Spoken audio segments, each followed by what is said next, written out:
Untuk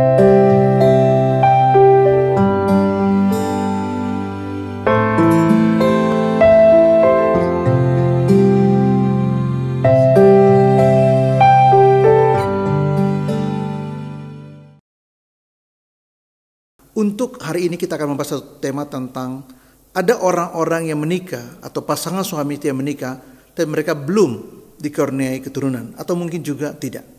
Nah, untuk itu saya membaca dua ayat dari Kejadian 15 ayat 3 dan 4 saya bacakan buat kita semua.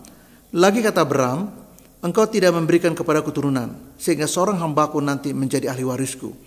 Tapi datanglah firman Tuhan kepadanya demikian, orang ini tidak akan menjadi ahli warismu, melainkan anak kandungmu, dialah yang akan menjadi ahli waris. Nah, Tuhan mengatakan kepada Abraham bahwa Abraham akan mendapat anak kandungnya sendiri. Nah, Tuhan berjanji kepada Abraham bahwa Tuhan akan memberkati keturunan Abraham. Tapi Abraham berpikir, bagaimana berkat buat keturunan saya, orang saya juga nggak punya anak. Dan dia menafsir bahwa Eliezer itu, hambanya yang setia, akan mewarisi semua kekayaan harta daripada Abraham. Bukan cuma itu, namanya akan hilang karena tidak punya keturunan. Nah, tetapi Tuhan berfirman tidak. Bukan hambamu yang menjadi ahli warismu, tetapi anak kandungmu nanti akan menjadi ahli warismu. Nah, ini menjadi satu penting buat Abraham, satu fakta penting. Karena Tuhan punya rencana untuk kehidupan Abraham. Nah, Tuhan punya rencana untuk memberkati Abraham, tetapi Abraham harus melewati beberapa langkah, beberapa tahap, beberapa ujian untuk itu. Di Alkitab kita melihat bahwa bukan cuma Sarah yang mandul, bukan cuma Ribka yang mandul, bukan cuma Rahel yang mandul. Ada beberapa yang lain juga mandul. Tetapi kita melihat bahwa Tuhan berkuasa untuk membuka kandungan daripada Sarai, Ribka, dan juga Rahel. Nah, kita tahu bahwa kadang-kadang yang penyebabnya bukan juga wanita. Ini tidak adil. Seringkali penyebabnya juga pria. Bedanya ialah seringkali pria tidak mau pergi ke dokter untuk periksa. Sehingga ini tidak fair, harusnya dua-dua periksa. Baik suami, baik istri. Supaya diketahui apakah penyebabnya itu dari istri atau dari suami. Sehingga bisa dicari jalan keluar terbaik berdasarkan konsultasi dengan dokter. Dan ini sangat penting supaya rumah tangga itu bisa harmonis. Kalau tidak, itu akan menjadi satu pemicu buat konflik di antara mereka yang tidak berkesudahan. Yang kedua, secara psikologis bisa jadi pasangan yang tidak atau belum mendapatkan keturunan itu merasa minder. Orang lain punya anak 1, 2, 3. Mereka tidak punya sama sekali. Dan mungkin pernikahan mereka sudah cukup lama, 5 tahun, 10 tahun, 15 tahun. Sehingga seringkali harapan mereka untuk mendapatkan anak juga sudah pupus dan mulai meredup. Nah, seringkali secara psikologis merasa menjadi sedih, malu. Bahkan beberapa orang menafsir itu sebagai aib. Dan mereka mulai mencari pihak yang harus bertanggung jawab atas situasi itu. Seringkali mereka menjadi tidak puas dengan pernikahan. Sehingga beberapa orang tua justru menganjurkan supaya berpisah. Nah, ini keliru. Mengapa? Karena mereka salah mengerti tentang kedudukan anak dalam rumah tangga. Seolah-olah kalau keluarga itu tidak mempunyai anak, seolah keluarga itu belum diberkati. Padahal jauh sebelum Adam dan Hawa punya anak, Tuhan sudah memberkati pernikahan mereka. Sehingga anak itu harus kita tempatkan dalam pemahaman sebagai berkat tambahan. Dan bukan pemenentu apakah keluarga itu diberkati atau tidak. Sebab itu tidak boleh ada divorce apapun alasannya. Mengapa? Apalagi karena alasan gak punya anak dan karena itu gak diberkati atau ini aib. Tidak, sama sekali tidak. Ya, kalau kita lihat misalnya Ishak pun berdoa buat istrinya Ribka. Dia berdoa supaya Ribka itu bisa mengandung. Dan Tuhan menjawab doa Ishak. Sehingga lahirlah 2 anak kembar, Esau dan Yakub dari kandungan Ribka. Tetapi kita melihat bahwa beberapa keluarga yang berangkat dari konsep yang salah tentang kedudukan anak dalam sebuah pernikahan memaksa supaya pasangan suami istri atau anak-anak mereka berpisah. Dan berharap supaya mereka punya anak. Bahkan bukan cuma punya anak, mereka berharap anak laki-laki. Sebab kalau anak laki-laki itu membawa nama marga keluarga. Tapi kalau anak perempuan hilang karena mengikuti marga atau nama besar dari nama keluarga asal dari suami. Sehingga mereka bukan cuma punya anak, mereka ingin anak itu laki-laki. Beberapa orang bahkan merasa bahwa anak perempuan itu tidak terlalu penting. Tapi anak laki penting, karena itu mereka berusaha supaya anak itu bukan cuma sekedar anak tapi harus laki-laki. Kalau tidak, mereka merasa tidak puas juga. Nah ini juga sama, seolah-olah laki dan perempuan itu dibedakan karena satu membawa marga, satu tidak. Padahal itu bisa dibicarakan. Beberapa teman saya dia punya anak itu perempuan 2, tapi kemudian dari pernikahan anaknya dengan suaminya ada beberapa anak laki, ya anak perempuan. Nah anak laki itu ada yang ikut marga papanya, ada yang ikut marga mamanya, dan gak ada masalah. Masalahnya apa? Nggak ada sama sekali. Apalagi mereka bisa sepakat dan itu nggak ada masalah. Keluarga itu bahagia, baik-baik saja, nggak ada masalah. Semua enak-enak aja, sehingga tidak ada persoalan di sana. Semua hal bisa dibicarakan dengan baik kalau kita berangkat dari maksud dan tujuan yang baik. Hal yang ketiga yang penting ialah lebih baik kita konsultasi kepada dokter yang ahli di bidangnya. Mengapa? Supaya kita jangan ngarang. Kalau kita ngarang itu bisa endingnya nggak bagus. Jangan juga pergi ke dukun. Ini sama sekali jangan.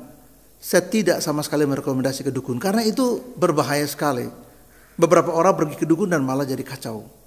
Karena dia tidak tahu tentang dunia anatomi dan segala macam. Dan kita tidak boleh pergi ke dukun untuk minta nasihat supaya hamil. Nah, saya lebih rekomendasi dan secara rasional saya pikir ini yang terbaik. Suami istri itu datang konsultasi dengan dokter ahli dan minta petunjuk. Mungkin dokter itu akan membimbing dan memberi saran-saran yang baik. Beberapa orang itu diduga stres.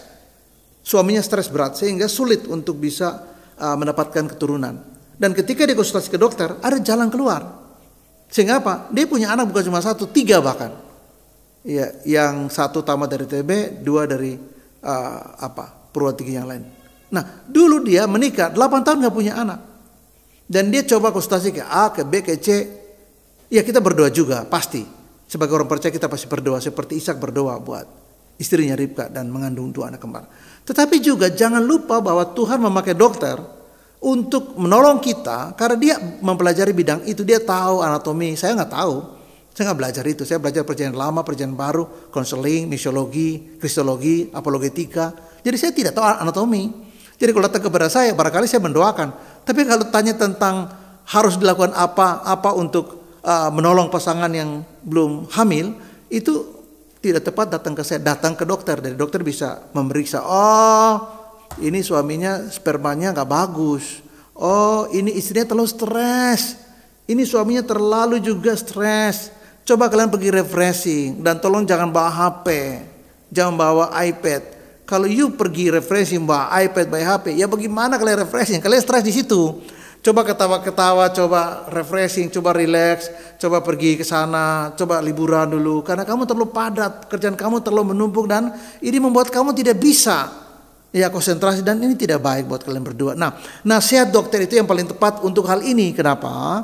Karena mereka mempelajari itu dan itu bidang mereka. Mereka bisa memberi saran-saran yang baik, termasuk beberapa saran misalnya seperti bayi tabung itu juga bagus. Menurut saya bagus. Kenapa?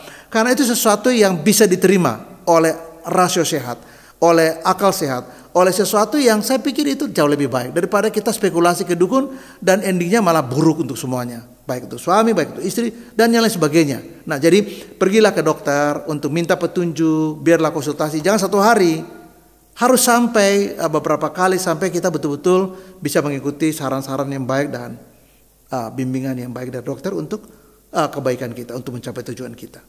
Yang terakhir ialah begini. Ketika kita sudah berjuang, kita sudah ke dokter, konsultasi, sudah berdoa, tetapi Tuhan tidak memberikan kita anak yang lahir dari rahim istri kita, maka kita harus tahu bahwa ada rencana Tuhan di balik itu yang kita terbatas mengerti. Paulus mengatakan bahwa Allah bekerja dalam segala sesuatu, termasuk ketika Tuhan tidak memberikan kita anak dalam pernikahan ini, kita percaya itu membawa kebaikan buat kita dan buat anak kita. Nah, kenapa? Karena ketika Tuhan tidak memberi, maka Tuhan tahu ada tujuan yang penting. Beberapa profesor saya, mereka menjadi misionari, mereka tidak punya anak. Jadi mereka bisa pergi kemanapun ke ujung dunia tanpa dibebani untuk pendidikan anak dan pengasuhan anak.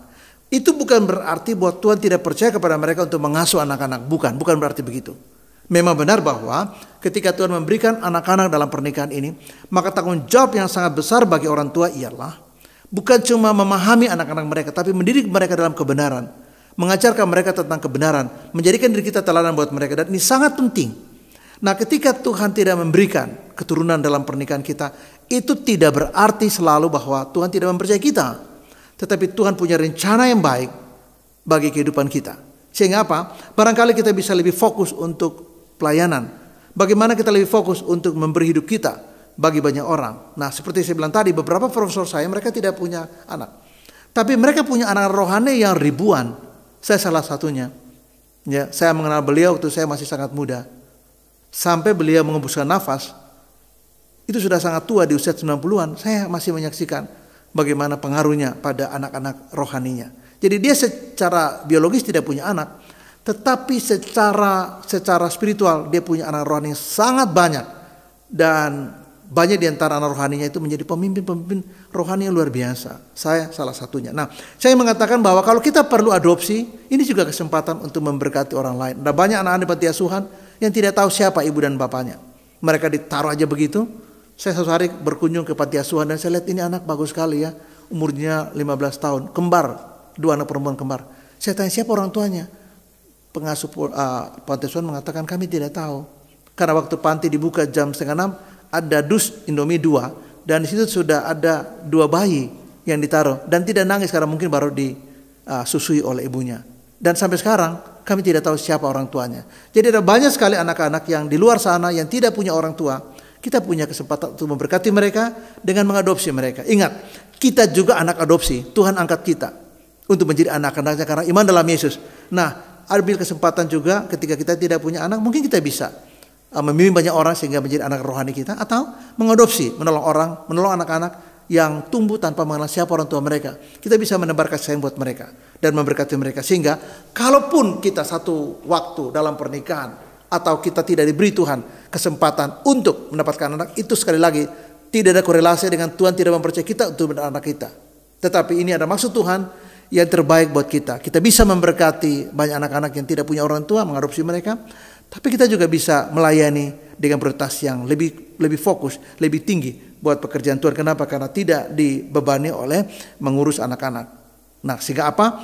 Kita harus memaknai bahwa ketika Tuhan belum memberi, kita berdoalah. Kita konsultasi dengan dokter. Kita melakukan terbaik buat kita. Buat apa yang bisa lakukan, kita lakukan. Buat apa yang kita bisa perbuat, kita perbuat. Tapi ketika Tuhan belum kasih, atau mungkin tidak kasih, maka percayalah ada maksud Tuhan di balik itu untuk membawa kebaikan bagi kita dan memberkati banyak orang di luar sana. Saya ingin mengatakan bahwa Tuhan Yesus memberkati kita semua dan salam.